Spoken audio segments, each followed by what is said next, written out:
नमस्कार। The surveillance with Shekhar Pandey संस्थान में मैं पांडे आप सभी भाई बहनों का रोज की तरह आज भी स्वागत करता हूं। उम्मीद के साथ ही बहुत अच्छे होंगे, पढ़ाई लिखाई भी बहुत ही शानदार तरीके से सबकी चल रही होगी। शुरुआत करेंगे। देखें, प्रश्न है 1922 में विधानमंडल में प्रवेश के मुद्दे को लेकर कांग्रेस के अंदर दो गुट बन गए थे। 1922 में जब असहयोग आंदोलन अचानक से वापस ले लिया गया गांधी जी के द्वारा बारदोली में रहते हुए, 1922 फरवरी का महीना था। दो डेट वहां पे महत्वपूर्ण है, 5 फरवरी और 12 फरवरी। 5 फरवरी और 12 फरवरी, ठीक है, आपको याद होगा। दो गुट बन गए थे, परिवर्तनवादी और अपरिवर्तनवादी। अपरिवर्तनवादी गुट में कौन से लोग थे? 2-3 नाम आप जानते होंगे। देखें, यहां पे नाम कुछ बढ़ जाएंगे, आपके ज्ञान में भी वृद्धि होगी। हाँ लक्ष्मी जी, बहुत अच्छा रहेगा। वो अभी जो गवर्नमेंट ऑफ इंडिया का वो जो डेटा आया है ना, वही सारा डेटा आज भिजवाया था। जी स्वागत है नेहा जी। क्या होगा, आप लोगों को जानकारी होगी, अपरिवर्तनवादी।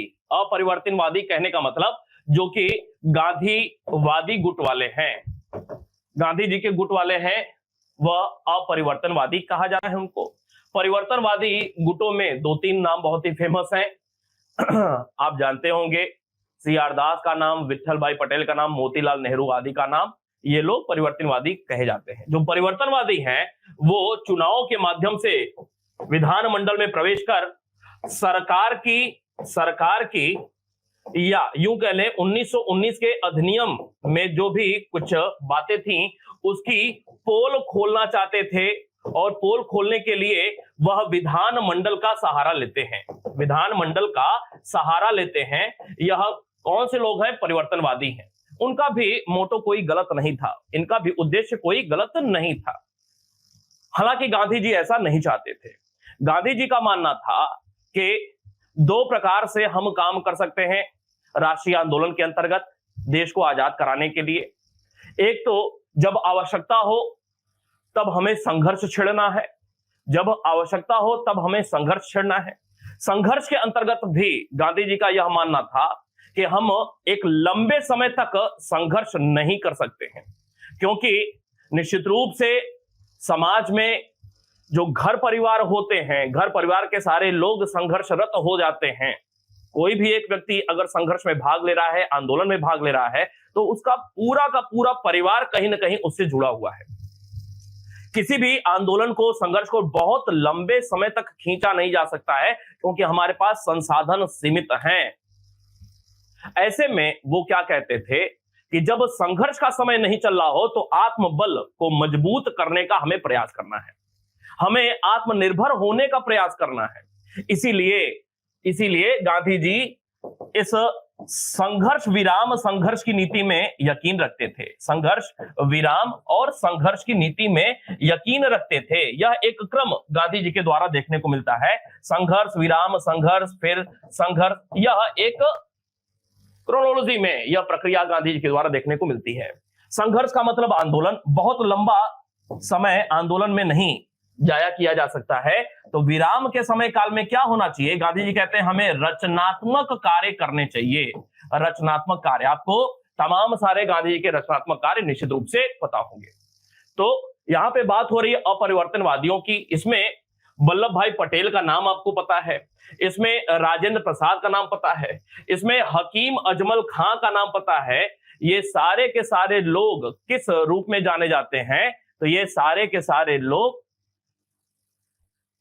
गांधीवादी, या फिर ये हकीम अजमल नहीं, ये अंसारी, डॉक्टर अंसारी, MA अंसारी, ये लोग सारे के सारे अपरिवर्तनवादी या गांधीवादी नेता के रूप में जाने जाते हैं। इसमें जो उत्तर होगा, वल्लभ भाई पटेल, डॉक्टर अंसारी, हकीम नहीं, और राजेंद्र प्रसाद, उत्तर होगा 1, 2 और 3। ये लोग अपरिवर्तनवादी अर्थात गांधी गुट के माने जाते हैं। क्लियर है? डॉक्टर अंसारी। अगले प्रश्न में बात करेंगे। 1938 में जब कांग्रेस से आर्थिक योजना का विचार अपनाया, कांग्रेस ने 1938 में हरिपुरा में कांग्रेस का अधिवेशन हो रहा है। सुभाष चंद्र बोस इसके अध्यक्ष रहे हैं। हरिपुरा जब कांग्रेस ने आर्थिक योजना का विचार अपनाया। कांग्रेस ने आर्थिक योजना का विचार कब अपनाया था? 1938 में अपनाया था। हरिपुरा अधिवेशन में पहली बार आर्थिक योजना की बात देखने को मिल रही है, याद रहेगा, महत्वपूर्ण तथ्य है। 1938 में कांग्रेस के किस सम्मेलन में? तो 1938 हरिपुरा, सुभाष चंद्र बोस के नेतृत्व में जो यह सम्मेलन हुआ था कांग्रेस का, आर्थिक योजना का विचार वहां पे देखने को मिल रहा है। इसमें कुछ तथ्य लिखे हुए हैं, देखना है कौन सा सही है या गलत है। सुभाष चंद्र बोस कांग्रेस के अध्यक्ष थे, बिल्कुल सही लिखा हुआ है। जवाहरलाल नेहरू की अध्यक्षता में एक राष्ट्रीय योजना समिति बनाई गई, क्या यह बात सही लिखी हुई है? क्या यह बात सही लिखी हुई है? हाँ, बिल्कुल सही लिखा हुआ है। यह दूसरी लाइन भी बिल्कुल सही है। सुभाष चंद्र बोस तत्कालीन वर्ष के लिए कांग्रेस के अध्यक्ष थे और नेहरू जी की अध्यक्षता में राष्ट्रीय योजना समिति उन्होंने गठित किया हुआ था। तीसरी बात, चंद लोगों के हाथों में धन का केंद्रीकरण न हो, इसके लिए बड़े उद्योगों को सार्वजनिक क्षेत्र में रखने की बात की गई थी। तीसरी महत्वपूर्ण बात, बिल्कुल सही लिखा हुआ है। चौथी बात, गांधी जी तथा कुछ वामपंथियों ने भी इसका समर्थन किया था, बिल्कुल समर्थन किया हुआ था। कौन सा उत्तर होगा? डी उत्तर होगा, 1, 2, 3 और 4। क्लियर है? सब सही है, 1, 2, 3 और चारों बातों को बिल्कुल सही यहां पे लिखा गया है। उत्तर बिल्कुल क्लियर है। आगे बात करेंगे अगले प्रश्न पे। जब लॉर्ड कर्जन ने 1905 में एक आदेश जारी करके बंगाल को 2 भागों में बांट दिया, तब बंगाल विभाजन के दौरान, कर्जन की बात हो रही है, 1905 की बात हो रही है, बंगाल विभाजन की बात हो रही है, बंगाल को 2 भागों में। देखते हैं क्या क्या लिखा हुआ है। सबसे पहले सुरेंद्रनाथ बनर्जी तथा कृष्ण कुमार मित्र जैसे नरमपंथी नेताओं ने इसका विरोध किया था। क्या यह बात सही लिखा हुआ है? बताएंगे जरा। जी, बिल्कुल सही लिखा हुआ है। दूसरी बात, कलकत्ता की सड़कों पर वंदे मातरम की आवाज गूंजने लगी थी बंगाल विभाजन के विरोध में। क्या यह बात सही लिखा हुआ है? हाँ, बिल्कुल यह भी बात सही लिखा हुआ है। तीसरा, आत्मविश्वास तथा आत्मनिर्भरता पर जोर दिया गया था। क्या यह बात सही लिखा हुआ है? बिल्कुल यह भी बात सही लिखा हुआ है। 15 अगस्त 1906 को राष्ट्रीय शिक्षा परिषद की स्थापना की गई थी, यह बात भी बिल्कुल सही लिखी हुई है। उत्तर क्या होगा? डी, 1, 2, 3 और 4। नहीं, सब सही लिखा हुआ है, बिल्कुल सही। अगले प्रश्न पे बात करेंगे। थियोसॉफिकल सोसाइटी ने किन प्राचीन धर्मों को पुनर्स्थापित तथा मजबूत करने के लिए प्रचार किया था? अर्थात हिंदुत्व, बौद्ध और जरथुस्त्र। अर्थात थियोसॉफिकल सोसाइटी ने जैन धर्म के लिए कोई काम नहीं किया हुआ था। उत्तर बिल्कुल सही है, सी, 1, 2 और 4। ठीक है, बिल्कुल नए प्रकार का यह प्रश्न था। औरंगजेब की मृत्यु के बाद उसका 65 वर्षीय पुत्र, एक्चुअली यह 63 वर्षीय है, पुत्र बहादुर शाह प्रथम, जिसको मुअज्जम कहा जाता है या इसी को शाह ए बेखबर अर्थात शाह बेखबर भी कहा जाता है, मुगल साम्राज्य की गद्दी पर बैठा। कब बैठता है? 1707 में बैठता है। कब तक रहा है? 1712 तक रहा है। गद्दी पर बैठते ही उसने किस ओर ध्यान दिया था? बहादुर शाह प्रथम के संदर्भ में बात हो रही है कि बहादुर शाह प्रथम ने गद्दी पर बैठने के बाद क्या क्या कार्य किए थे, किस संदर्भ में काम किए थे? मंदिरों को नष्ट नहीं करने की ओर इसने काम किया था, बिल्कुल सही लिखा हुआ है। आमेर की गद्दी से जय सिंह को हटाकर उसके छोटे भाई विजय सिंह को गद्दी पर बिठाने का प्रयास किया था, यह बात भी बिल्कुल सही है, आपको जानकारी नहीं होगी। आमेर के राजा जो जय सिंह द्वितीय साहब थे, जय सिंह ये कौन से हैं? द्वितीय हैं, 2 जय सिंह हैं, याद रखना है, 2 जय सिंह हैं, जय सिंह द्वितीय की बात हो रही है, को हटाकर उनके छोटे भाई विजय सिंह को गद्दी पर बिठाने का प्रयास हुआ था मुगलों की ओर से। मारवाड़ के राजा अजीत सिंह ये कौन है? वो छोटे बच्चे, जसवंत सिंह के छोटे बच्चे, जिनको औरंगजेब ने इनको राजा मानने से इनकार कर दिया था। क्यों? क्योंकि उसको शक था कि वास्तव में जसवंत सिंह के बेटे हैं कि नहीं हैं। को मुगल साम्राज्य की अधीनता स्वीकार करने के लिए मजबूर करने का प्रयास किया गया था। मराठा सरदारों के प्रति मेल मिलाप की नीति, बिल्कुल सही लिखा हुआ है। यह चारों के चारों बातें सही लिखी हुई हैं। आप में से बहुतों को इस बात की जानकारी नहीं होगी शायद। उत्तर होगा डी, 1, 2, 3, 4। ये चारों की चारों बातें बहादुर शाह प्रथम के बारे में कि गद्दी पर बैठने के बाद इन चारों के संदर्भ में उसने काम किया हुआ था। आगे बात करेंगे। विदेशों में क्रांतिकारियों ने अपनी गतिविधियों के केंद्र खोले, इसकी पहल किसने की थी? विदेशों में क्रांतिकारी गतिविधियों की बात हो रही है, इसकी पहल किसने की थी? आसान सा प्रश्न है, आप बताएंगे। विदेशों में क्रांतिकारी गतिविधियों की बात हो रही है, पहल कौन कर रहा है? इसमें दो बातें देखने को मिलेंगी। एक तो पहल की अगर बात किया जाए, कोई एक उत्तर लगाना हो तो श्याम जी कृष्ण वर्मा नहीं, लंदन में नहीं, लंदन में यह काम कर रहे हैं, इंडिया हाउस की स्थापना कर रहे हैं, इंडियन सोशियोलॉजिस्ट के शुरुआत कर रहे हैं। यह इंडिया हाउस वही है जहां पे सावरकर गुट का प्रभाव हो जाता है। मदन लाल धिंगरा ने करजन वायली की हत्या 1908 में कर दी थी। नहीं, श्याम जी कृष्ण वर्मा सबसे पहले पहल कर रहे हैं। लेकिन इसमें अगर यह रहता किसने की थी की जगह अगर किन किन लोगों ने की थी, अगर यह प्रश्न में रहता लोगों ने की थी, तो इसका उत्तर थोड़ा सा बदल जाता।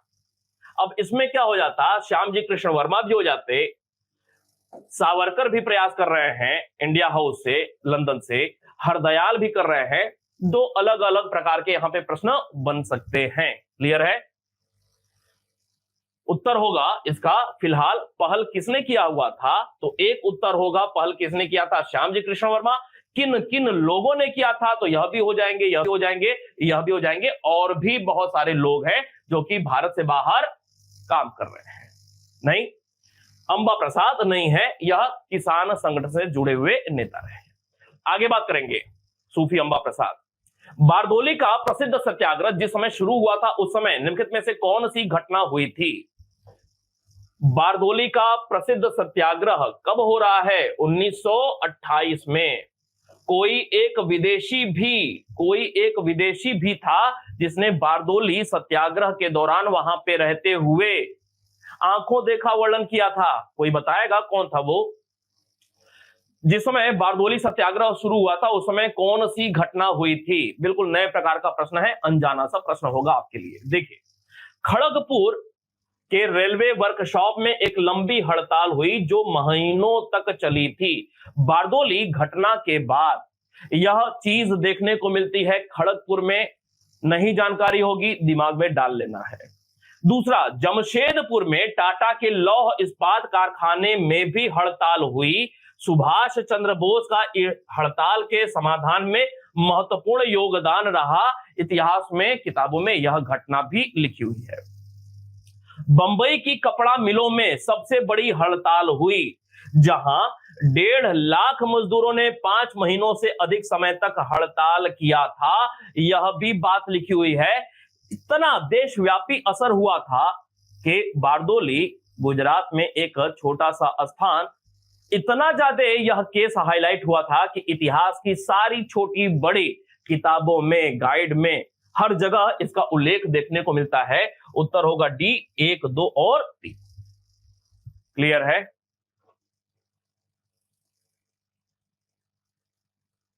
चले आगे बात करेंगे अगले प्रश्न पे। वे लोग कौन थे जो पहले ब्रिटिश भारतीय सेना के अधिकारी थे तथा बाद में आजाद हिंद फौज के सैनिक अधिकारी भी बने? आजाद हिंद फौज से जुड़े हुए सैन्य अधिकारियों की बात हो रही है। बिल्कुल सही। शाहनवाज, गुरदयाल सिंह ढिल्लो, प्रेम सहगल, बलबीर सिंह का नाम नहीं देखने को मिलता है। 1, 2 और 4, डी उत्तर बिल्कुल सही है। नहीं, आगे बात करेंगे। निम्नलिखित कथनों पर विचार करिए। वर्ष 1955 के हिंदू विवाह कानून, वर्ष याद रखना है, हिंदू विवाह कानून, हिंदू मैरिज एक्ट 1955 के तहत कुछ विशिष्ट आधारों पर विवाह संबंध भंग करने की छूट दी गई थी। तलाक के संदर्भ में कुछ बातें यहां पे लिखी हुई हैं। 1955 Hindu marriage act, Hindu marriage act 1955। वर्ष 1956 के हिंदू उत्तराधिकार कानून, हिंदू उत्तराधिकार कानून 1956 में आता है, के तहत पिता की संपत्ति में पुत्री को भी पुत्र के बराबर अधिकार दिया गया। क्या यह दोनों बातें सही लिखी हुई है या कोई एक बात सही लिखी हुई है? बताएंगे।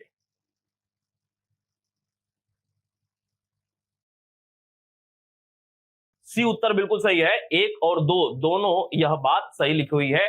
निश्चित रूप से आपके जानकारी होनी चाहिए आपको। ए भी लिख रहे हैं लोग, यह बिल्कुल दोनों बातें ही सही लिखी हुई हैं। ठीक है, 1856 नहीं 1956 लिखा हुआ है। ठीक है, जिनके गलत हो रहे हैं सुधार लेंगे भाई। आगे बात करेंगे 140। सांप्रदायिक दंगों की दरिंदगी को देखकर गांधी जी ने प्रायश्चित करने के लिए क्या किया? सांप्रदायिक दंगों की दरिंदगी देखकर, कब की बात है ये जो बात हो रही है ये 1922 में जब गांधी जी असहयोग आंदोलन वापस लेते हैं, असहयोग आंदोलन वापस लेते हैं। इसके बाद इनको गिरफ्तार किया जाता है। गिरफ्तार करने के लगभग 2 वर्ष बाद इनको मुक्त किया जाता है। मुक्त किस वजह से किया जाता है? स्वास्थ्य का हवाला देकर के मुक्त किया जाता है। कब मुक्त किया जाता है? 1924 में मुक्त किया जाता है। जब मुक्त किया जाता है तो उस दौरान भारत में हिंदू मुस्लिम जो एकता स्थापित हुई थी, पिछले बैच के लोगों की कॉपी में लिखा भी है सीधे सीधे कि 1916 में लखनऊ जो समझौता होता है, बहुत लंबे समय तक यह समझौता नहीं देखने को मिलता है क्योंकि 1923 के बाद से इसमें दरार पड़ जाता है। कुछ असहयोग आंदोलन, तो यह असहयोग आंदोलन तक यह मुस्लिम लीग और कांग्रेस के बीच समझौता 1916 वाला तो स्थिर रहा, लेकिन उसके बाद सांप्रदायिक दंगे फिर शुरू हो गए थे। और उसी दौरान कुछ सांप्रदायिक दंगों की दरिंदगी देखकर 1924 की बात है, गांधी जी जेल से रिहा हो चुके हैं। मार्च का महीना 1924। सितंबर 1924 को दिल्ली में मौलाना मोहम्मद अली के घर में 21 दिनों का उपवास किया था। याद रखना है, बिल्कुल सही लिखा हुआ है। अन्य जो भी बातें लिखी हुई हैं वो गलत लिखी हुई हैं। सांप्रदायिक दंगों की दरिंदगी को देखकर गांधी जी ने स्वयं प्रायश्चित करने के लिए क्या किया था? एक अपने मुसलमान मित्र के यहां जाते हैं गांधी जी, हिंदू एक मुसलमान मित्र के यहां जाते हैं, मौलाना मोहम्मद अली, अली बंधु वाले जो मोहम्मद अली हैं और शौकत अली, अली बंधु के तौर पे जाने जाते हैं। खिलाफत आंदोलन की शुरुआत करने वाले ये अली बंधु ही रहे हैं। नहीं, उन अली बंधु में से एक मौलाना मोहम्मद अली के घर जाते हैं। सितंबर 1924 का महीना रहता है, इनका घर दिल्ली में है और 21 दिनों का उन्होंने शुद्धिकरण के लिए उपवास रखा हुआ था। याद रहेगा? याद रहेगा? बिल्कुल नए प्रकार का प्रश्न है। कभी टाइम मिलेगा बिपिन चंद्रा पढ़िए या फिर स्पेक्ट्रम राजीव अहीर की अगर पढ़ना हो, ये सारी बातें वहां पे देखने को मिलेंगी। फिलहाल गुरु गोविंद सिंह ने लौहगढ़ का किला कहां बनवाया था? गुरु गोविंद सिंह जन्म हुआ था पटना में। एकमात्र सिख गुरु जो कि बिहार की सरजमीन पर जन्म लिए थे, 10वें गुरु थे। कभी पूरा सिख गुरु आपको निश्चित रूप से बताऊंगा। लौहगढ़ का किला कहां बनवाया था? तो पहले तो यही याद करना है कि लौहगढ़ का किला किसने बनवाया था? गुरु गोविंद सिंह ने बनाया था। सुरक्षा की दृष्टि से बनाया हुआ था। याद करेंगे, हरियाणा अंबाला के उत्तर पूर्व हिमालय की तराई में लौहगढ़ का किला स्थित था। कहां पे था? अंबाला, हिमालय की तराई में। ठीक है, आगे बात करेंगे। प्रश्नों की संख्या ज्यादा है, थोड़ा जल्दी करेंगे। निम्न पर विचार करना है। उपर्युक्त सभी व्यक्ति निम्न में से किस आंदोलन से जुड़े हुए थे?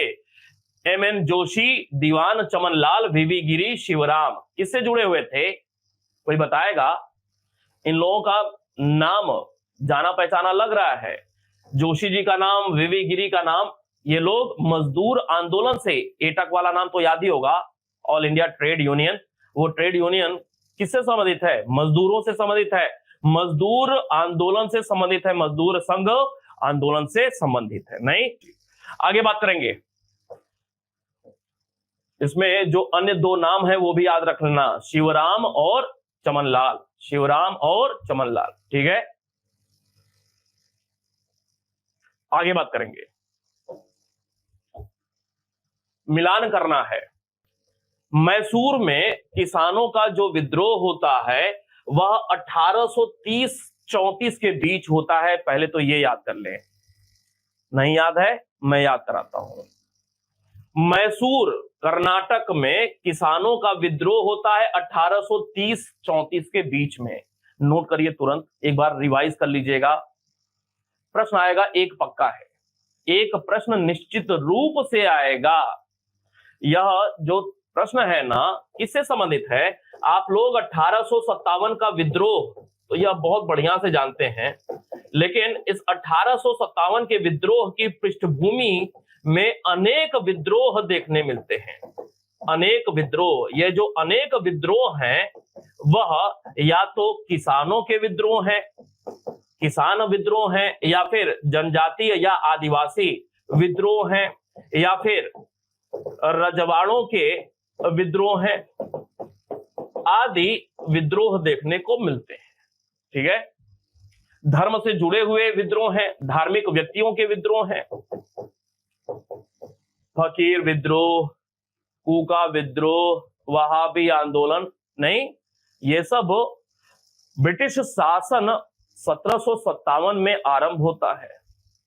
प्लासी की विजय के बाद से भारत में ब्रिटिश सत्ता की शुरुआत होती है, और अगले 100 वर्षों में ही लगभग पूरे भारत को, जिसे ब्रिटिश भारत कहा गया, लगभग जीत लिया था। और उन विजित क्षेत्रों में अंग्रेजों के द्वारा जो भी नियम कानून लाए जा रहे थे, वहां की जनता परेशान थी, अलग अलग वर्ग परेशान था। आदिवासी क्षेत्रों में भी घुसपैठ करते हैं, आदिवासी परेशान, किसानों के हित में, फेवर में उनके फैसला नहीं होता है, किसान नाराज। रजवाड़ों के संदर्भ में चाहे दीवान जी हो, चाहे राजा राजकुमार हो, वो परेशान है। धार्मिक मामलों में हस्तक्षेप, धार्मिक व्यक्ति परेशान, धर्म में सेंध लगने की आशंका। तो अगले 100 वर्षों में अलग अलग क्षेत्रों में, और ये जो पृष्ठभूमि में जो अनेक विद्रोह हो रहे हैं ना, 1757 से लेकर के 1857 के बीच में, याद रखना है कि यह असंगठित रहे। अलग अलग क्षेत्रों में अलग अलग नेता अलग अलग उद्देश्य से असंगठित रहे, और इनके अलग अलग उद्देश्य रहे। एक और महत्वपूर्ण बात, क्या ये सारे विद्रोह सफल होते हैं? नहीं, लगभग सारे ही असफल रहते हैं। क्यों असफल रहते हैं? क्योंकि इनको दबा दिया गया, कुचल दिया गया, और इनकी चरम परिणति कहां पर देखने को मिलती है? इन्हीं छोटे छोटे विद्रोहों की चरम परिणति 1857 के विद्रोह में देखने को मिलती है। हालांकि यह भी असफल हो जाता है, नहीं, यह भी असफल हो जाता है, लेकिन इसकी चिंगारी ऐसी रही कि दूर दूर क्षेत्र तक 1857 के विद्रोह को जाना गया, समझा गया। और इसी के बाद से कुछ पढ़े लिखे लोगों ने, मध्यम वर्ग पढ़े लिखे लोगों ने प्रयास करने शुरू किए। अब इसकी परिणति होती है 1885 में कांग्रेस की स्थापना के साथ, जब एक ही मंच पर कांग्रेस, एक मंच हो गया, एक ऐसा दल, एक ही मंच पर संपूर्ण भारत के प्रतिनिधि भाग ले रहे हैं। मद्रास वाला भी कांग्रेस में शामिल हो रहा है, बंगाल वाला भी, पंजाब वाला भी, कश्मीर वाला भी, गुजरात वाला भी, पूरे भारत का प्रतिनिधित्व तो कांग्रेस में देखने को मिलता है। न सिर्फ संपूर्ण भारत के अलग अलग क्षेत्रों का प्रतिनिधित्व, बल्कि हिंदू भी शामिल हैं, मुसलमान भी शामिल हैं, सिख भी शामिल हैं, ईसाई भी शामिल हैं, अर्थात अलग अलग वर्गों का भी, अलग अलग क्षेत्रों का, अलग अलग वर्गों का भी प्रतिनिधित्व देखने को मिल रहा है। और अंतिम लड़ाई शुरू होती है 1885 से 1947 जाकर के, फिर ये सारे सीन आपके जानकारी में है। मैसूर में कृषकों का जो विद्रोह होता है 1830 से 34 के दौरान होता है। विशाखापट्टनम 46-47, याद करेंगे, विशाखापट्टनम में 1846-47 में विद्रोह देखने को मिलता है। गंजाम विद्रोह 1835, गंजाम में विद्रोह, गंजाम कहां पे? आंध्र प्रदेश में। करनूल आंध्र प्रदेश में, गंजाम उड़ीसा, करनूल आंध्र प्रदेश, कब? 1830-31 में। और ये चीजें ऐसी है ना, यहां पे समझने की जरूरत नहीं है, ये सीधे सीधे तथ्य हैं, ये सीधे सीधे तथ्य हैं, इनको याद ही करना पड़ेगा और कोई रास्ता नहीं है, ये तथ्य हैं, सीधे सीधे इनको याद ही करना पड़ेगा। क्लियर है? उत्तर इसमें क्या होगा? 1 2 3 4, ये उत्तर बिल्कुल इसमें सही होगा, याद करना पड़ेगा और कोई रास्ता नहीं है। आगे बात करेंगे, कमीशंस हैं और संबंधित क्षेत्र हैं। फ्रेजर कमीशन का संबंध किससे है? हार्टोग कमेटी का। स्ट्रेची कमीशन का संबंध किससे है? वह संबंध पूछा गया है। आपको याद होगा, एंगस फ्रेजर कमेटी का संबंध पुलिस व्यवस्था में सुधार करने से संबंधित रहा है। हार्टोग 1929 शिक्षा में सुधार को लेकर के रहा है। स्ट्रेची कमीशन 1880 अकाल, सूखा पड़ने के बाद अकाल पड़ा हुआ था, तो अकाल के दौरान राहत कार्यों के संदर्भ में इस कमीशन का गठन किया गया था। तीनों के तीनों मिलान सही है, 1 2 3 उत्तर सही होगा। क्लियर है? आगे बढ़े, अगला प्रश्न। एक तरफ प्रेस अधिनियम है और दूसरी ओर वर्ष लिखा हुआ है। वर्नाकुलर प्रेस अधिनियम अर्थात देसी भाषा, वर्नाकुलर अर्थात देसी भाषा, कब की बात है? 78 की बात है, 1878। समाचार पत्र अपराध उद्दीपन अधिनियम कब की बात है? 1908। पहले तो यह समझ लेना, पहले तो यही समझ लें कि 1878 हो, चाहे 1908 हो, चाहे 1910 हो, चाहे 1931 हो, बीच में 26 का भी वर्ष आएगा। इन सारे वर्षों में समाचार पत्रों के संदर्भ में, समाचार पत्रों के संदर्भ में कुछ एक्ट्स लाए गए थे, अधिनियम लाए गए थे, याद रहेगा। समाचार पत्रों के संदर्भ में कुछ नियमावली बनाई जा रही है। 1878 में भी बनाई जा रही है, 1908 में भी बनाई जा रही है, 1910 में भी बनाई जा रही है, 1931 में, 1926 में भी देखने को मिलता है। इतना पहले यह वर्ष याद कर लें, समाचार पत्रों के अधिनियम के संदर्भ में, नियमावली या कानून के संदर्भ में। दूसरी बात कि यह जो 1878 में आ रहा है कानून, उसको नाम क्या दिया गया? 1908 में जो आ रहा है उसको नाम क्या दिया गया? 1910 में आ रहा है उसको, उस कानून को नाम क्या दिया गया? यही प्रश्न पूछ रहा है। तो समाचार पत्र अपराध उद्दीपन अधिनियम 1908 से संबंधित है।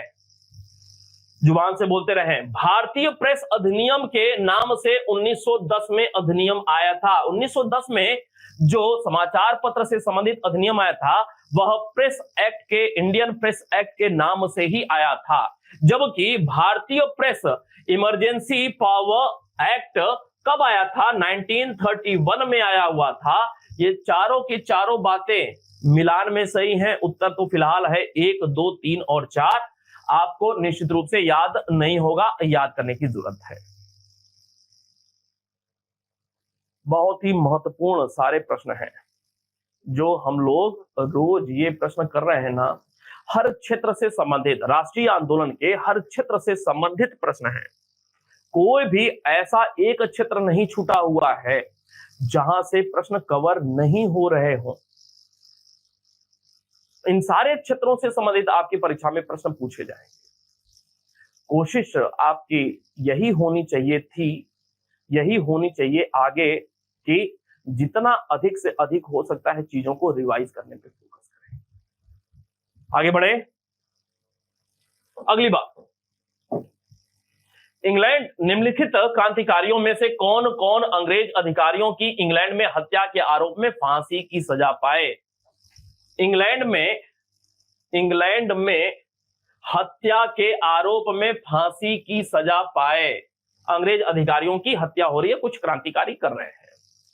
मदन लाल धिंगरा साहब कर रहे हैं, उधम सिंह साहब कर रहे हैं, करतार सिंह सराभा नहीं कर रहे हैं, सोहन सिंह भकना नहीं कर रहे हैं। ये लोग बाद में कम्युनिस्ट नेता के या मजदूर नेता के रूप में उभर जाते हैं। ठीक है।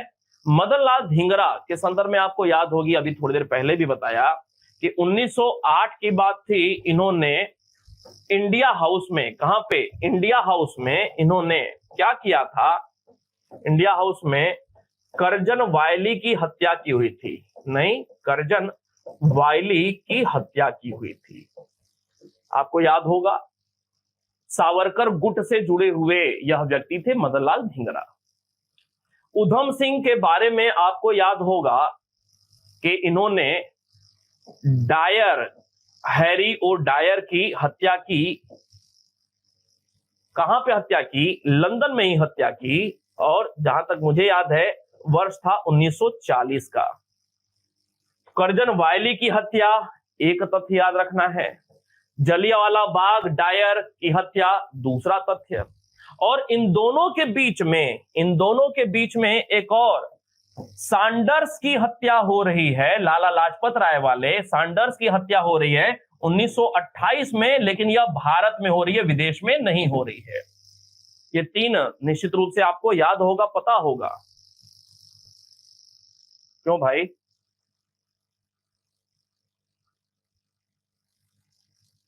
आगे बढ़े।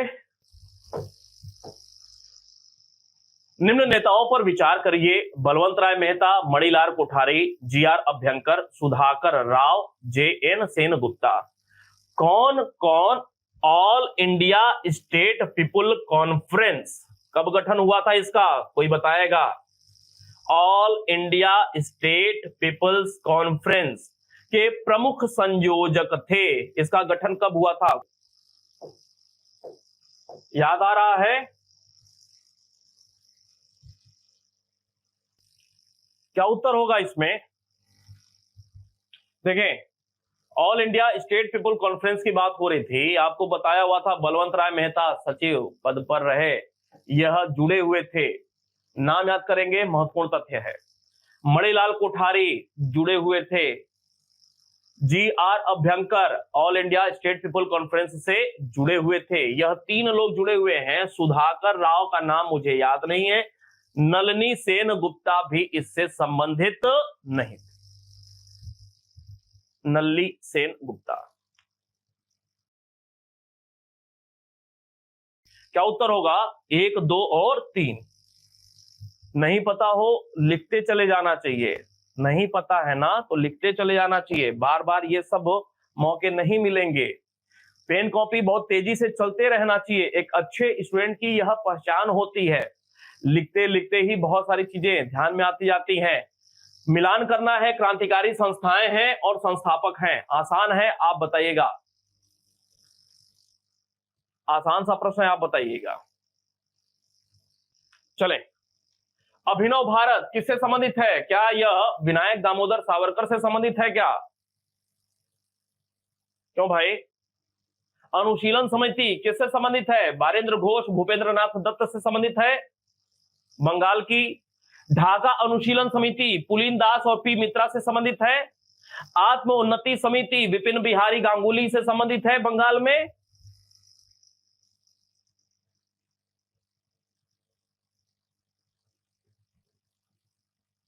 क्लियर है? क्या होगा भाई? 1, 3, 2, 4, 1, 3, 2, 4 भी उत्तर बिल्कुल सही होगा इसमें। नहीं, क्रांतिकारी संस्थाएं हैं सारी। आगे बात करेंगे अगले प्रश्न पे। क्रांतिकारी पत्रिकाएं हैं और इनके संपादक हैं। युगांतर किससे संबंधित है? संध्या, वंदे मातरम, मराठा। जल्दी बताएंगे। अब ये सब मुझे बताने की जरूरत नहीं है, आपको पता होना चाहिए सब।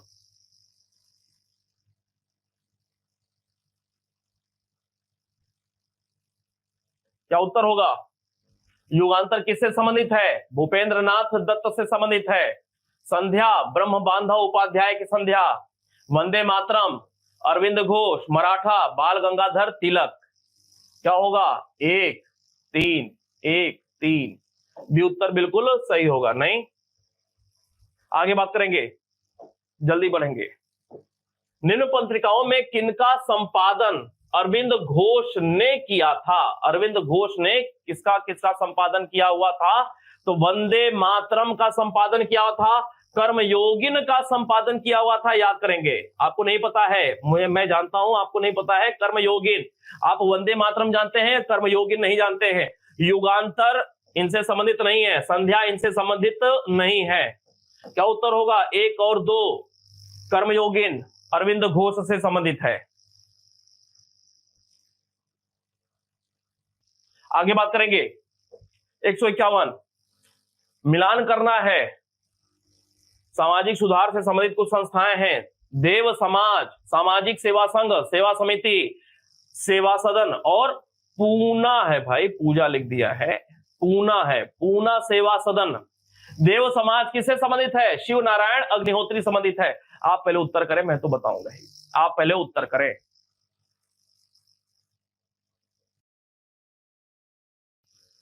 सामाजिक सेवा संघ NM जोशी, NM जोशी, नारायण मल्हार जोशी। सेवा समिति हृदयनाथ कुंजरू। सेवा सदन VS मालाबारी। पूना सेवा सदन रामाबाई और GK देवधर। नहीं,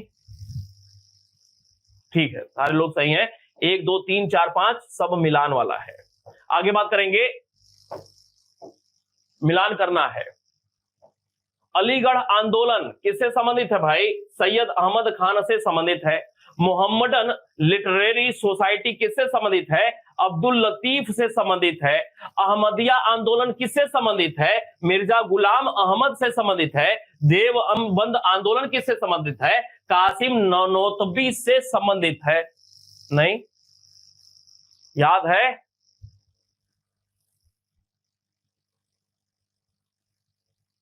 आसान सा प्रश्न है, क्या हो जाएगा? 1 1 4 1 4, यही होगा ना बी? 2 3, ठीक है। अगली बात करेंगे, एक तरफ कुप्रथाएं हैं और समाप्त करता। सती प्रथा को कौन समाप्त कर रहा है? तो सती प्रथा को बेंटिक के समय काल में। शिशुवध किससे संबंधित है? नरबलि प्रथा। ये सब आपको बताएगा, पहले आप बताएंगे उत्तर, गलत नहीं हो भाई।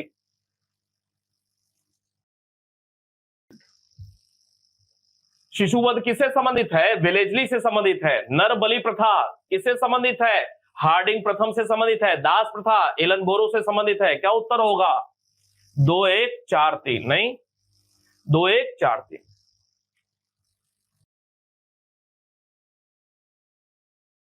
153 के बाद 54 की बात करेंगे। कमीशंस है और वर्ष है। वुड डिस्पैच का वर्ष कौन सा रहा है? शिक्षा का मैग्ना कार्टा, क्रांति, शिक्षा की क्रांति का भी वर्ष ये जाना जाता है। 1854। हंटर कमीशन कब भाई?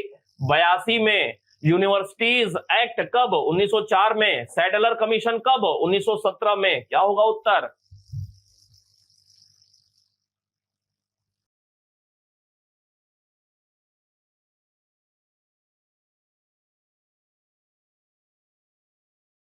सिराजुद्दीन अहमद, लाल चंद, अबुल कलाम आजाद, तेज बहादुर सप्रू। मिलान करना है। कौन सुमेलन गलत है? गलत पूछा हुआ है, कौन सा गलत है बताइएगा जरा, आसान सा प्रश्न है। क्या ये ट्रिब्यून तेज बहादुर सप्रू से संबंधित है?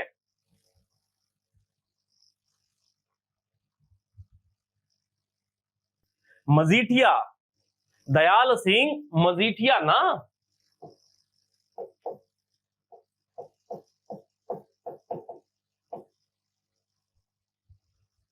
तो गलती क्यों हो रहा था फिर?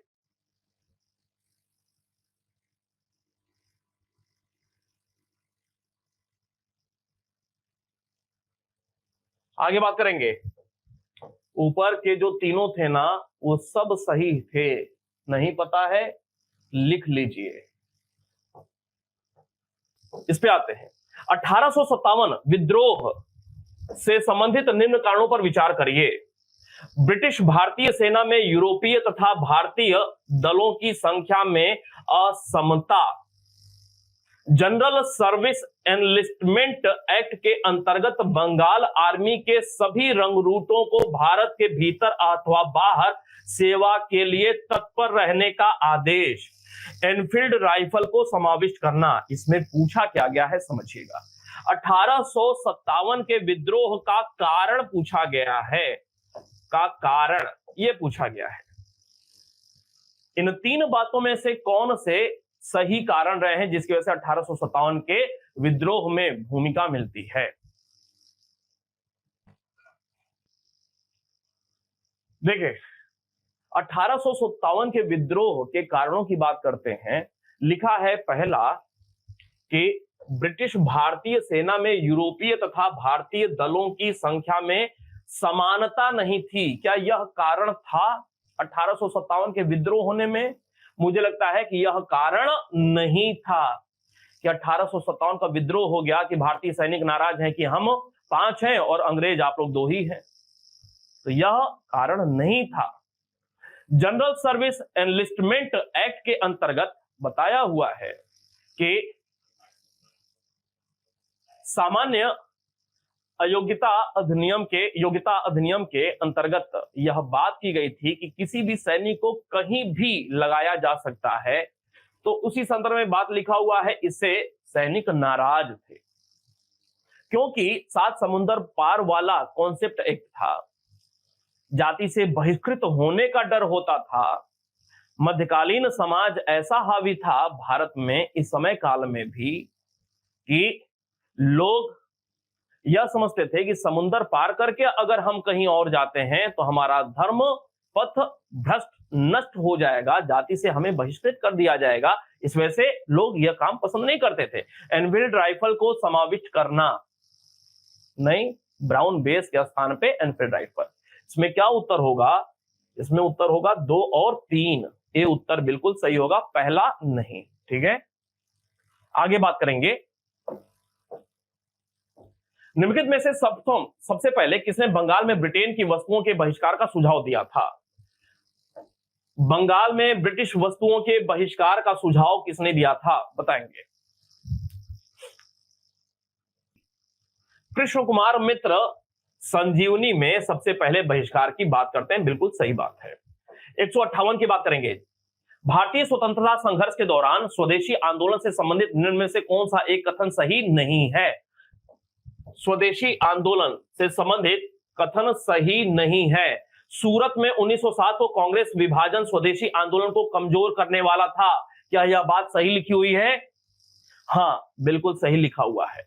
बंगाल में भी स्वदेशी प्रचार के लिए गणपति और शिवाजी उत्सव एक माध्यम बने थे। क्या यह बात सही लिखा हुआ है? बताएंगे जरा, क्या यह बात सही लिखी हुई है? दूसरी वाली, हाँ, यह बात भी सही लिखा हुआ है। महाराष्ट्र वाली चीज बंगाल में भी स्वदेशी आंदोलन के दौरान देखने को मिलती है, गणपति और शिवाजी। बंगाल में स्वदेशी आंदोलन का प्रमुख गान रविन्द्रनाथ टैगोर का अमार सोनार बांग्ला था। क्या यह बात सही लिखी हुई है? क्या तीसरी जो बात लिखी हुई है, बंगाल में स्वदेशी आंदोलन का प्रमुख गान रविन्द्रनाथ टैगोर का अमार सोनार बांग्ला था, क्या यह बात सही लिखी हुई है? नहीं, ये गलत लिखा हुआ है। प्रमुख गीत क्या था? वंदे मातरम। इस दौरान इन्होंने लिखा हुआ था, रविन्द्रनाथ टैगोर ने इसी दौरान अमार सोनार लिखा हुआ था, लेकिन यह लोकप्रिय नहीं था, लोकप्रिय गान के रूप में नहीं था स्वदेशी आंदोलन के दौरान। इस समय काल में 1906-07 के समय काल में लिखा हुआ था। दिल्ली में स्वदेशी आंदोलन का नेतृत्व हैदर रजा कर रहे थे। क्या यह बात सही लिखी हुई है? हाँ, बिल्कुल सही लिखा हुआ है। यही गलत था, सी गलत था। अब समझ में आ रही है बातें कि कैसे आसान से प्रश्न गलत होते हैं। हम लोग यही सीखने का प्रयास करते हैं। दिमाग को कितना खोल करके रखने की जरूरत है, और वैसे भी इसमें बहुत खोल करके दिमाग, एक्चुअली आप लोगों को अच्छे से कॉपी याद नहीं है, यही समस्या है।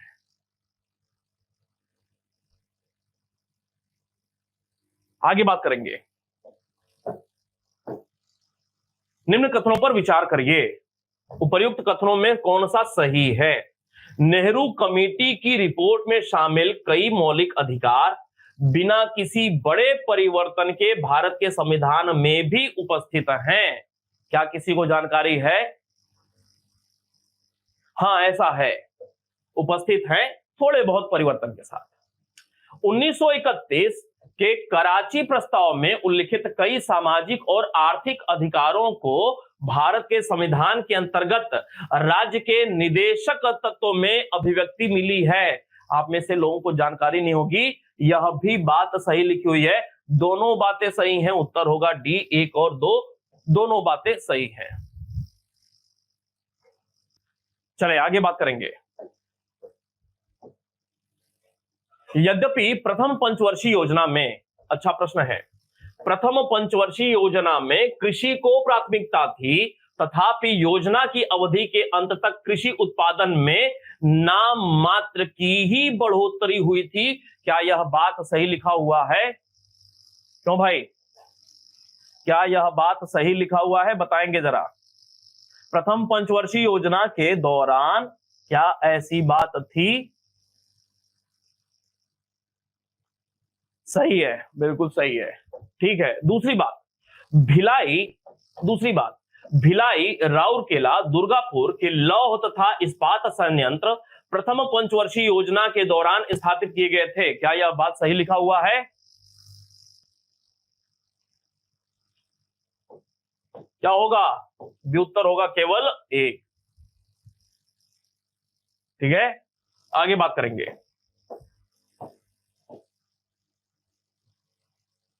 देखिए, किताबों के नाम लिखे हुए हैं। चंपारण में महात्मा गांधी कोई किताब है, किसने लिखा है वो देखना है। द स्प्रिंगिंग कोई किताब है। लिविंग एन एरा एक किताब है। India from Curzon to Nehru and after, ये 4 किताबें हैं। कौन लिखा हुआ है वो बात करनी है। किसी को पता है तो बताएं।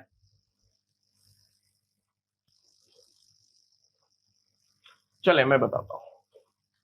चंपारण में महात्मा गांधी जो व्यक्ति लिख रहे हैं किताब, वो है राजेंद्र प्रसाद। कॉपी पे नोट करें, महत्वपूर्ण प्रश्न है, बहुत ज्यादा महत्वपूर्ण प्रश्न है।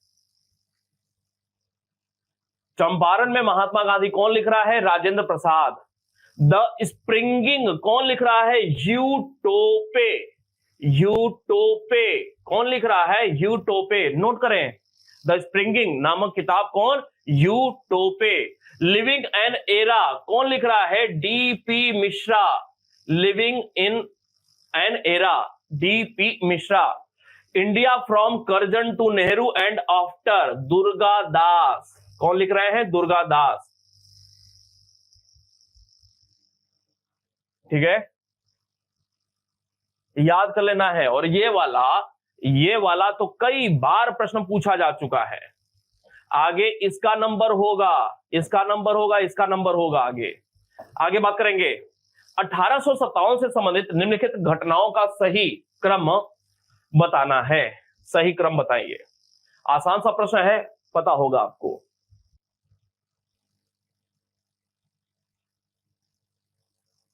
सबसे पहले क्या होता है?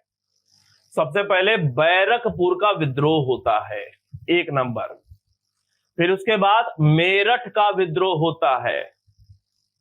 फिर मेरठ के बाद सैनिक पहुंचते हैं दिल्ली, और दिल्ली विद्रोह के बाद ही लखनऊ, कानपुर, झांसी आदि का विद्रोह होता है। 1, 3, 2, 4 अर्थात ये उत्तर बिल्कुल सही है। नहीं,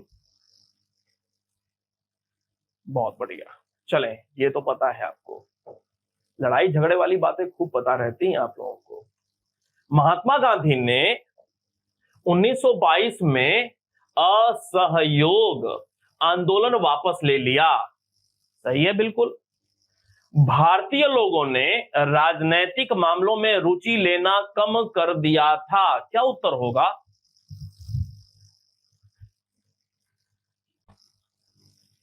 ए सही है, किंतु आर गलत है। नहीं, रुचि लेना कम नहीं कर दिया था, लोगों को रुचि बढ़ गई थी। और जैसे ही घटना घटित होती है, चौरी चौरा वाला, नहीं, रुचि और बढ़ गई थी। जैसे आप लोगों को लड़ाई झगड़े वाली बातों में मजा आता है ना, वैसे ही लोगों को भी बड़ा ही मजा आता है रुचि बढ़ गई थी लोगों की। निम्नलिखित कथनों में से कौन गांधी इरविन समझौते के संदर्भ में सही नहीं है? गांधी इरविन समझौते के संदर्भ में सही नहीं है, जल्दी से बताएंगे। कांग्रेस द्वितीय गोलमेज सम्मेलन में भाग लेने के लिए सहमत हो गई, सही ना? कांग्रेस सविनय अवज्ञा आंदोलन समाप्त करने के लिए सहमत हो गई, सही है। पुलिस ज्यादतियों की आम जांच की मांग मान ली गई, नहीं? यही तो पूछ रहा था। राजनीतिक बंदियों को तत्काल छोड़ने की मांग मान ली गई, राजनीतिक बंदी, क्रांतिकारी नहीं। ठीक है, सी बिल्कुल सही नहीं है। आगे बात करेंगे। खेड़ा के कृषकों के पक्ष में गांधी द्वारा सत्याग्रह प्रारंभ करने का क्या कारण था? खेड़ा के किसानों के पक्ष में गांधी द्वारा सत्याग्रह प्रारंभ करने का कारण, वल्लभ भाई पटेल की राजनीतिक शुरुआत यहीं से होती है, वल्लभ भाई पटेल। चले, गुजरात में प्रशासन द्वारा स्थायी बंदोबस्त लाने का सुझाव, जिन्होंने भू राजस्व नहीं दिया था, अंग्रेजी सरकार द्वारा उनकी भूमि जब्त करना, फसल खराब होने के बाद भी भू राजस्व को बढ़ाना, अकाल पड़ने के बाद भू राजस्व की वसूली को निलंबित नहीं करना। इन दोनों में से क्या सही होगा, सी या डी?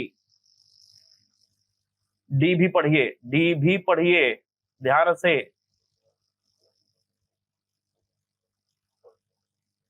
सी डटे हुए हैं, फसल खराब होने के बावजूद भू राजस्व को बढ़ाना, यही है क्या?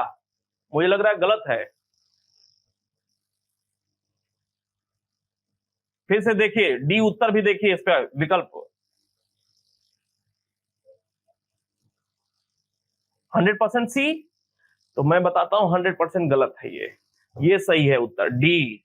अकाल पड़ने के बाद भू राजस्व की वसूली को निलंबित नहीं किया जा रहा है, और जो पहले से टैक्स रेट था जबरदस्ती उसकी उगाही की जा रही है। इस वजह से किसानों के पास कुछ था नहीं देने के लिए टैक्स के रूप में, इस वजह से गांधी जी को यहां पे आमरण अनशन तक करना पड़ता है। डी उत्तर सही है।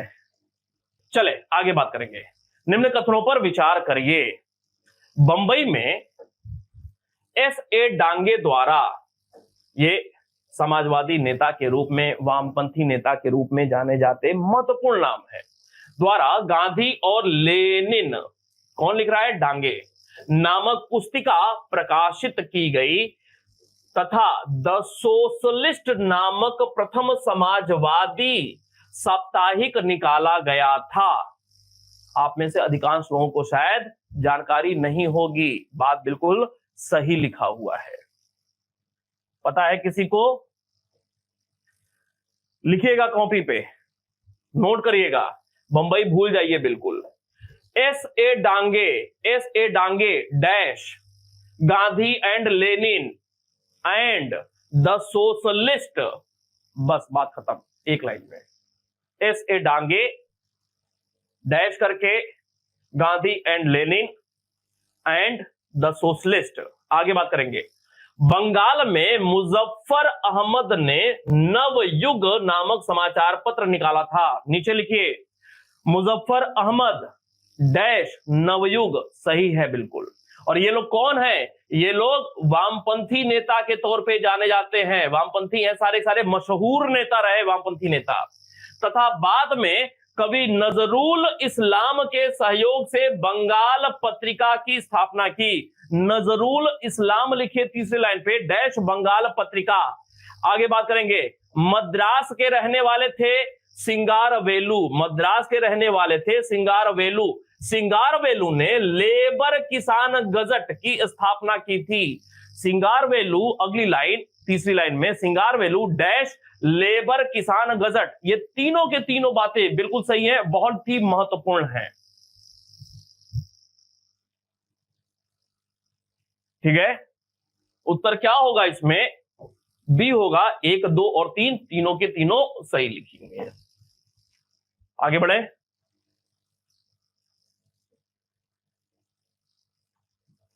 नोट कर लेना भाई, जो मैं कह रहा हूं नोट जरूर कर लेना, पछताना ना पड़े।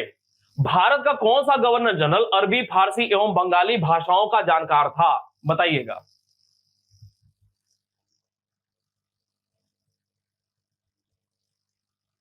आसान सा प्रश्न है।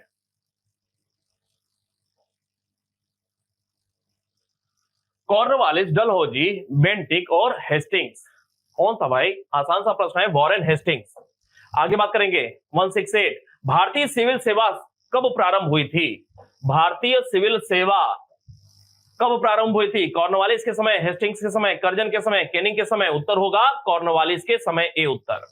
आगे बात करेंगे 169, भारत में स्वतंत्रता पूर्व नारी आंदोलन का सूत्रपात किसकी प्रेरणा से हुआ था? भारत में स्वतंत्रता के पहले नारी आंदोलन का सूत्रपात किसकी प्रेरणा से हुआ था? याद कर लेना, रमाबाई का नाम, पंडिता रमाबाई, पूना सेवा सदन वाली नहीं। आगे बात करेंगे, निम्न स्थानों में से कहां 1937 के आम चुनाव में कांग्रेस को स्पष्ट बहुमत मिला था? आप बताएंगे उत्तर। बिहार और उड़ीसा में स्पष्ट बहुमत मिलता है, संयुक्त प्रांत में स्पष्ट बहुमत मिलता है, मध्य भारत में भी स्पष्ट बहुमत, मद्रास में भी स्पष्ट बहुमत मिलता है। अर्थात 1, 2, 3 और 4 सी, ठीक है, सी उत्तर सही है। आगे बात करेंगे, वहाबी आंदोलन का प्रमुख उद्देश्य क्या था? वहाबी आंदोलन कब से कब? 1820 से शुरू हो रहा है, 1870 तक चल रहा है। शाह अब्दुल अजीज का नाम आपको याद होगा, शाह अब्दुल अजीज का नाम याद होगा, विलायत अली का नाम याद होगा, विलायत अली, और सर सैयद अहमद खान का नाम याद होगा, सैयद अहमद,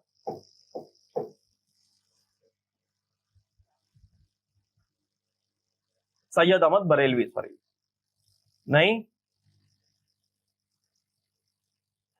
क्यों भाई? वहाबी आंदोलन, शाह वली उल्लाह का नाम याद होगा। ये सारे लोग इसी से जुड़े हुए ये संस्थापक माने जाते हैं, शाह वली उल्लाह। क्या था प्रमुख उद्देश्य? भारत में हिंदू मुस्लिम एकता की पुनः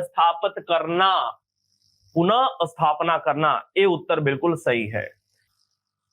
आगे बात करेंगे 172 की, असहयोग आंदोलन के विषय में कौन सा कथन सत्य है? असहयोग आंदोलन सत्यवाद, संपूर्ण स्वाधीनता की प्राप्ति इसका लक्ष्य था, स्वराज की प्राप्ति इसका लक्ष्य था, औपनिवेशिक स्वराज की प्राप्ति इसका लक्ष्य था, इनमें से कोई नहीं। कल भी बताया था, स्वराज की बात की जा रही है, असहयोग आंदोलन में स्वराज की बात की जा रही है। सविनय अवज्ञा आंदोलन में किसकी कोशिश की जा रही है? इसमें पूर्ण स्वराज की बात की जा रही है, पूर्ण स्वराज की बात की जा रही है। आगे बात करेंगे, भारतीय निम्न कथनों पर विचार करें तथा बताएं कि भारतीय कृषि पर अंग्रेजी साम्राज्यवादी नीतियों का क्या प्रभाव था? क्या अंग्रेजों के द्वारा जो भारत में कृषि व्यवस्था बनाई गई, जो नियम लागू किए गए, क्या उससे एक नई बाजार प्रकार की अर्थव्यवस्था का निर्माण हुआ था, हां या ना?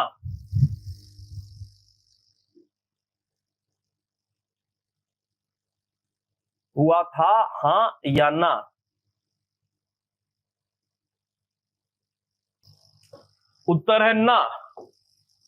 भारत में क्या एक बाजार उन्मुख अर्थव्यवस्था का निर्माण हुआ था? अरे सब कुछ समाप्त कर रहे थे लोग।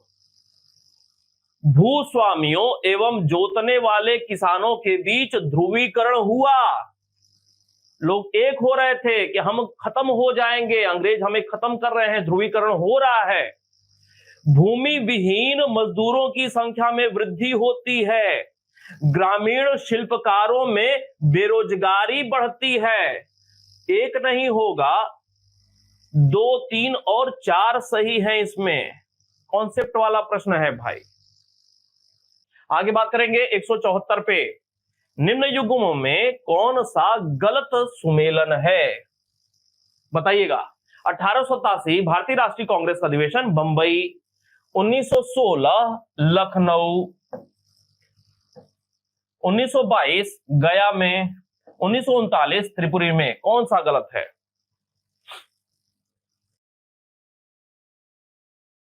ए, ये बिल्कुल गलत है। कहां पे हुआ था भाई 1887 वाला?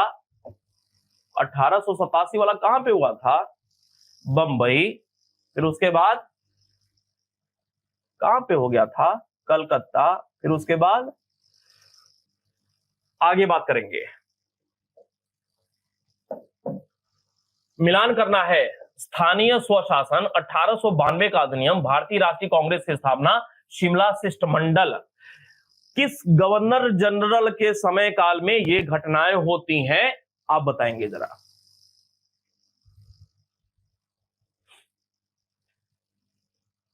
चले, स्थानीय स्वशासन रिपन के समय काल में मद्रास क्षेत्र सबसे पहले। 1892 का अधिनियम कौन? लैंस डाउन होगा। डफरीन के बाद लैंस डाउन आता है। 1884 से 1888 डफरीन, उसके बाद 92 तक लैंस डाउन। भारतीय राष्ट्रीय कांग्रेस की स्थापना डफरीन। शिमला शिष्टमंडल कौन सा होगा? मिंटो। आगा खां वाली बात है, जब 1906 में ना आगा खां कुल 35 व्यक्तियों के एक शिष्टमंडल के साथ शिमला में मिंटो से मुलाकात करते हैं। नहीं, आगे बात करेंगे। अब देख लेना जो भी है इसमें। अगले प्रश्न पे, बड़े महत्वपूर्ण प्रश्न है, अधिकांश लोगों को नहीं पता होगा, लेकिन लोक सेवा आयोग उत्तर प्रदेश में अब ऐसे बहुत प्रश्न पूछे जाते हैं। क्यों भाई?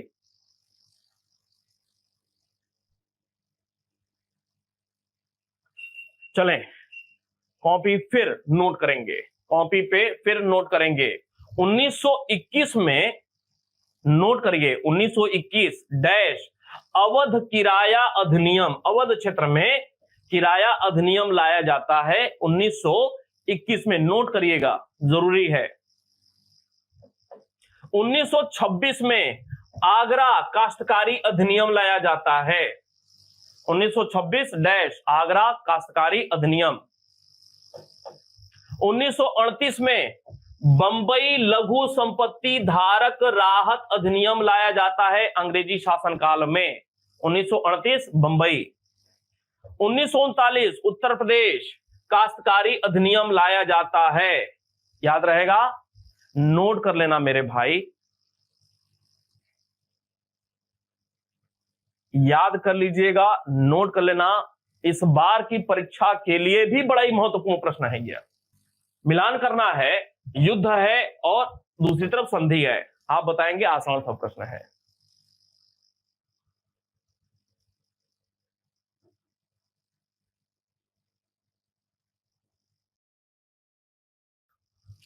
तो दूसरा जो कर्नाटक युद्ध हो रहा है, कर्नाटक का युद्ध का मतलब फ्रांस और अंग्रेज। पांडिचेरी नहीं, पांडिचेरी। द्वितीय आंग्ल मैसूर युद्ध, मंगलौर की संधि हो रही है ना, मंगलौर की संधि हो रही है। तीसरा आंग्ल मैसूर युद्ध, श्रीरंगपट्टनम की संधि हो रही है। प्रथम आंग्ल मराठा युद्ध अर्थात सालबाई की संधि 1782। क्या हो जाएगा? अब देख लीजिएगा जो भी होगा। ए का हो गया 3, बी का हो गया 5, ए का 3, बी का 5, यही होगा डी उत्तर इसका। चले, अगली बात, चंपारण सत्याग्रह, पटना किसान आंदोलन, मोपला विद्रोह, दक्कन विद्रोह। मिलान करिए, फिर कॉमन सेंस लगाइए, मिल जाएगा।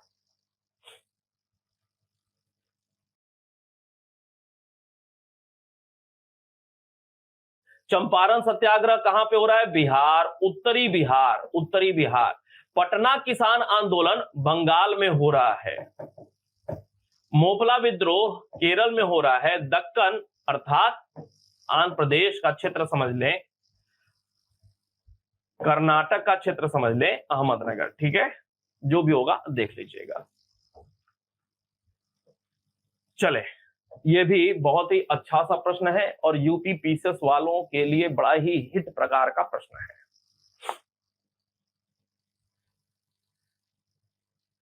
उत्तर करिएगा। पंजाब का अधिग्रहण, उदयपुर का अधिग्रहण, अवध का अधिग्रहण, झांसी का अधिग्रहण, क्या होगा?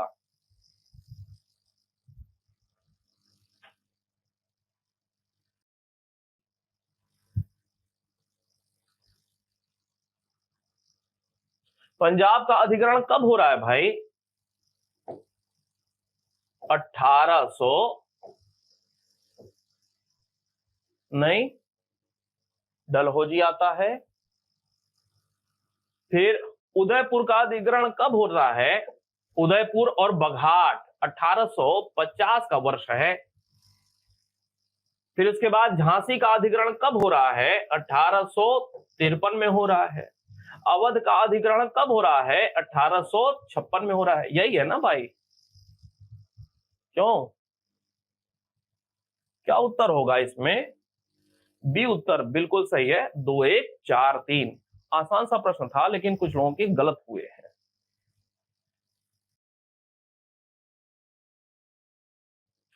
अठारह के विद्रोह से संबंधित निम्न कथनों पर विचार कर सही कथन चुने।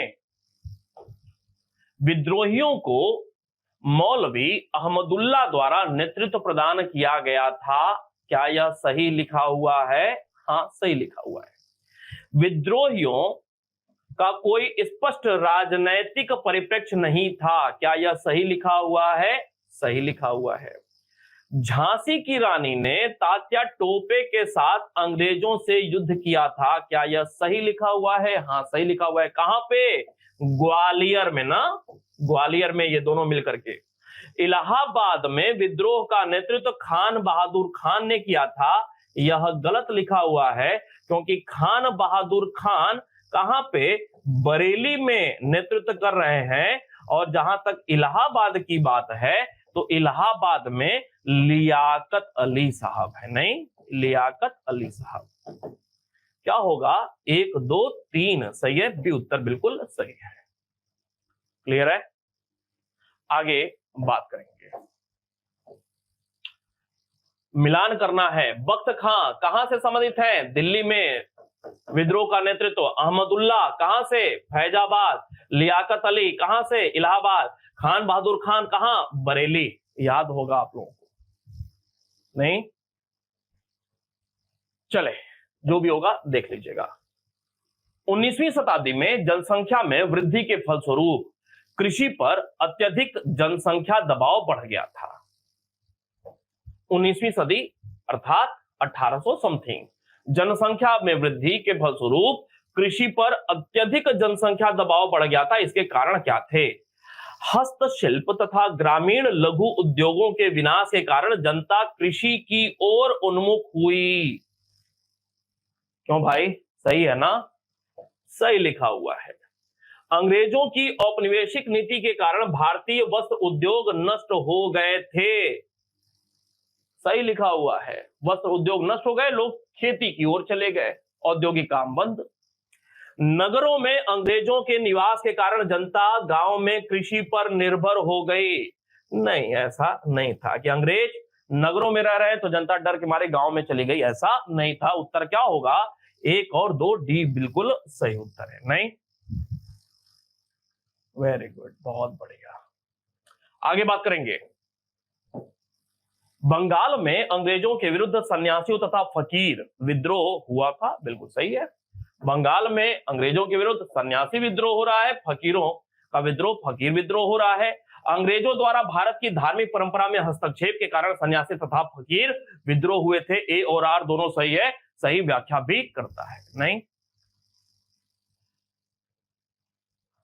बहुत बढ़िया। अगली बात, निम्न घटनाओं को उनके काल अनुक्रम के आधार पर क्रम से रखें। इलाहाबाद की संधि, बक्सर का युद्ध, प्लासी का युद्ध और वैंडीवाश का युद्ध, बताइएगा जरा क्रम। आसान सा प्रश्न है।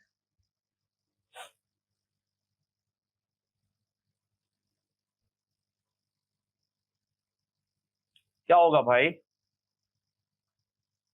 सही उत्तर करिएगा, गलत होने की संभावना नहीं होनी चाहिए। सबसे पहले क्या? प्लासी 1757, वैंडीवाश 1760, बक्सर 1764, इलाहाबाद 1765। नहीं, आगे बात करेंगे आंग्ल मराठा युद्ध से संबंधित, आंग्ल मराठा युद्ध से संबंधित निम्न संधियों को उनके कालक्रम के अनुसार लगाइए। कालक्रम में लगाना है भाई। आंग्ल मराठा युद्ध से संबंधित बहुत सारी संधियां। सालबाई की संधि 1782, क्यों? बसीन की संधि 1802 दिसंबर का महीना। सुरजी अर्जन गांव की संधि संभवतः दिसंबर का महीना था 1803, और नवंबर का महीना था। देवगांव की संधि 1803, पूना की संधि 1818। क्या होगा?